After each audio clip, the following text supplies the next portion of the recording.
사랑하면 내 말을 지키리니 내 아버지도 그를 사랑하시고 우리가 가서 그와 함께 살리라. 할렐루야.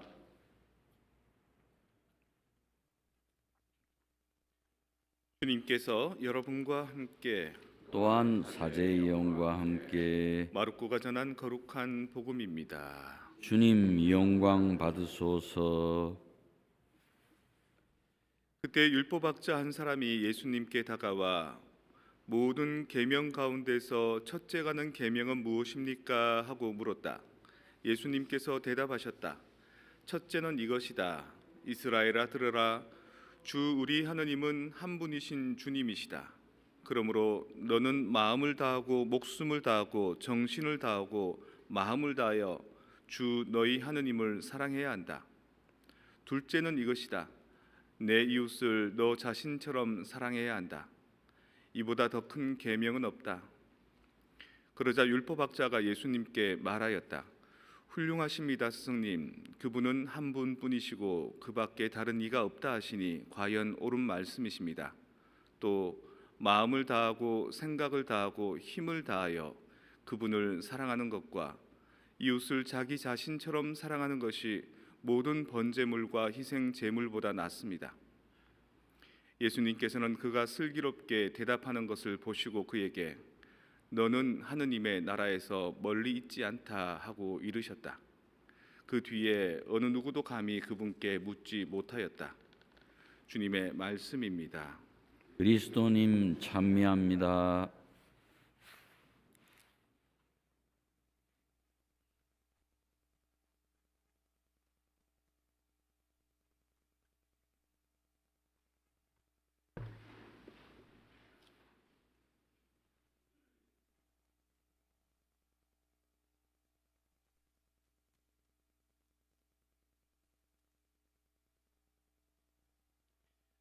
어릴 때는 도덕 시간이 싫었습니다. 왜냐하면 맨날 마땅하고 당연한 얘기만 늘어놓는 게 지루했고 또 시험을 쳐도 옳은 이야기가 길게 쓰여진 내용을 선택하면 누구나 90점 이상씩은 맞출 수 있었기 때문에 시시하게만 생각했습니다. 근데 미국에 와서 본당 신부 생활을 하니까 그게 또 그렇습니다. 맨날 첫날 똑같은 소리, 사랑해라, 용서해라 하는 말이 이제 더 이상은 할 말도 없고 똑같은 잔소리를 하는 게 민망하기도 합니다. 오늘 복음에서 얘기하는 사랑의 이중 계명도 좀 그렇습니다. 마땅하고 당연한 이야기를 너무 기계적으로 반복하기보다 오늘은 사랑에 대해서 이렇게 한번 바라봐야 되겠다 싶어서 이야기를 한번 꺼내봅니다. 얼마 전 남편을 잃은 여인이 있었다. 하지만 그녀는 뱃속에 있는 아이한테 매일매일 말을 건네며 희망을 잃지 않고 살아간다. 옆집에 사는 성당의 오르간 반주자 할아버지가 악기를 연주할 때면 엄마는 뱃속의 아이와 함께 스르르 잠이 들기도 한다. 비가 주룩주룩 내리는 어느 날 진통이 시작됐는데 곁에서는 그 엄마를 아무도 도와줄 사람이 없었다. 혼자서 그렇게 앓고 있을 무렵 산파 경험이 많은 아주머니 한 분이 찾아와 아이 엄마의 출산을 도와주었다. 진통을 앓는 소리를 듣고 옆집 할아버지가 사람을 보냈다고 했다. 아이는 건강하게 태어났고 엄마는 아이의 세례를 위해서 옆집 할아버지에게 아이의 대부가 되어 달라고 부탁을 했다.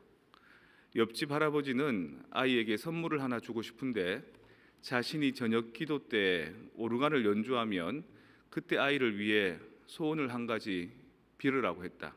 그러면 그대로 이루어질 것이라고. 아름다운 오르간 소리가 계속되는 동안에도 아이의 엄마는 아직 아이를 위해 무엇을 빌어야 할지 정하지 못했다. 연주가 끝나갈 무렵에 아이의 엄마는 급하게 소원을 빌었다. 우리 아이가 모든 사람에게 이해받고 사랑받게 해주세요라고.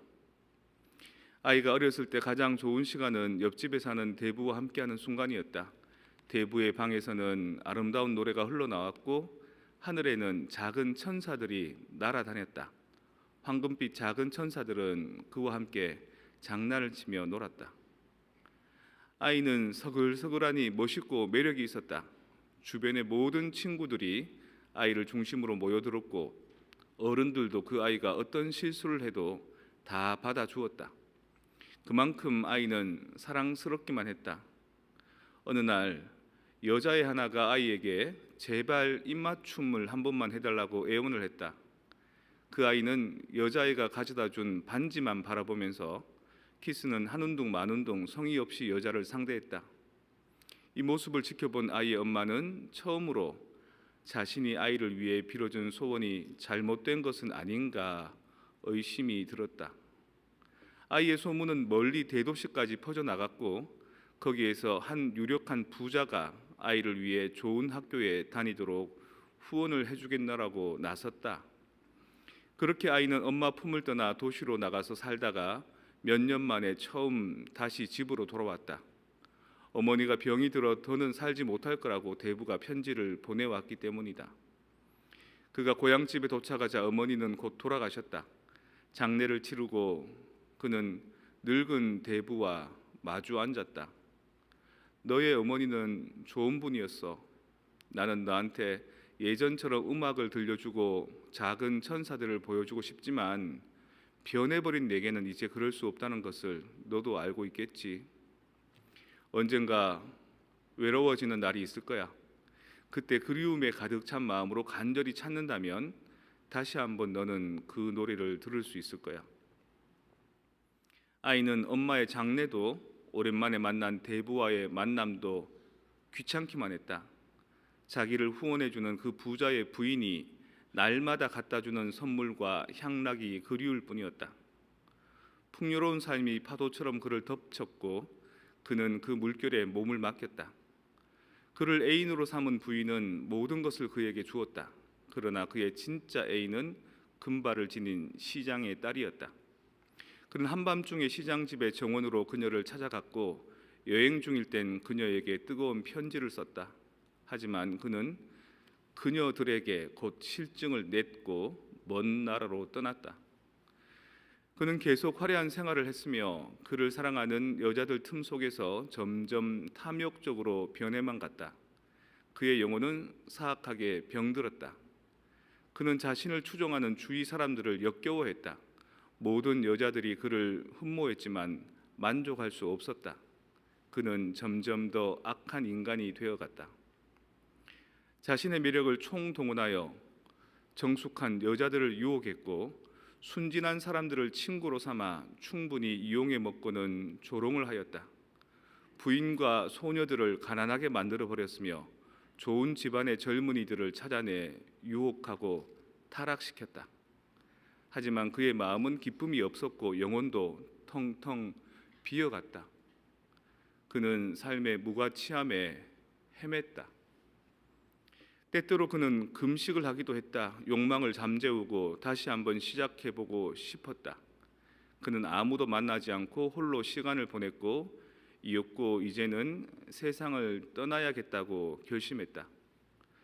그가 독이 든 포도주를 마시려고 할 찰나에 대부 할아버지가 나타나서 그 대신 포도주를 마셨다. 내가 이렇게 된 데에는 내 잘못도 크다. 내가 내 어머니에게 너를 위한 소원 한 가지를 말해보라고 한 것이 모든 문제의 시작이었지. 자, 이제 마지막으로 내 소원을 한 가지 들어주마. 내가 진정으로 바라고 있는 것이 무엇이냐? 저를 망친 사랑받는 힘을 가져가시고 그 대신 제가 사랑할 수 있게 해주세요. 그는 순간 마치 몇 년은 늙어버린 것처럼 심한 피로가 엄습해 오는 것을 느꼈다. 깊은 잠에 빠졌고 대부는 조용히 그를 떠났다. 그 후 그를 찾아온 사람들은 일제히 그를 비난하기 시작했다. 이 사기꾼아, 내게 빌려간 돈은 어디 있어? 내가 날 어떻게 만들었는지 알아? 이 악마, 내 청춘을 망가뜨려 놓은 놈아.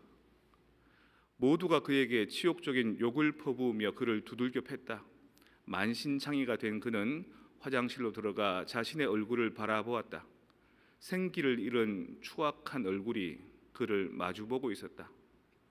온 시내에 그의 파렴치한 행동에 대한 성토가 가득했다. 그의 악덕이 모두 고발되었고 그는 어떤 것도 부인하지 않았다. 그를 비난하던 모두가 한때는 그를 사랑했으나 이제는 아무도 그를 사랑하지 않았다. 이제 그는 모두에게 용서를 빌었다. 결국 그는 감옥에 갇히게 되었고 면회는 일절 금지되었다.